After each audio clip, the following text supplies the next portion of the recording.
दुचाकीला उडवल्याने झालेल्या भीषण अपघातात 2 जण ठार झाल्याची दुर्दैवी घटना घडली असून साताऱ्यामधील बिला शेरेवाडी गावावर शोककळा पसरली आहे। याबाबतची अधिक माहिती अशी की आज आमदार जयकुमार गोरे यांचा जनसंवाद दौरा सुरू आहे। या दौऱ्यात त्यांच्यासोबत 3 ते 4 वाहनांचा ताफा असतो। आज सकाळी आमदार गोरे हे जनसंवाद दौऱ्यासाठी बोराटवाडी येथील आपल्या निवासस्थानातून बाहेर पडले। ही सर्व वाहने भरधाव वेगात निघाली होती।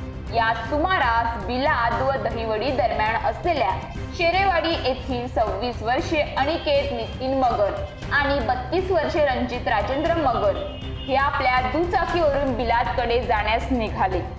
ही दुचाकी शेरेवाडीमधून बिलादला जाण्यासाठी रस्त्यावर आली असता आमदार गोरे यांच्या ताफ्यातील भरधाव वेगात आलेल्या काळ्या रंगाच्या स्कॉर्पिओने या दुचाकीला उडवले।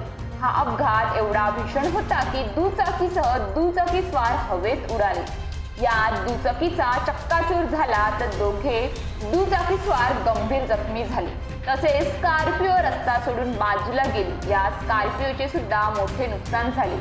गंभीर दुचाकी स्वारांना तात्काळ दहिवडीतील ग्रामीण रुग्णालयात हलवण्यात आले, मात्र उपचारापूर्वी दोघांचा दुर्दैवी मृत्यू झाला।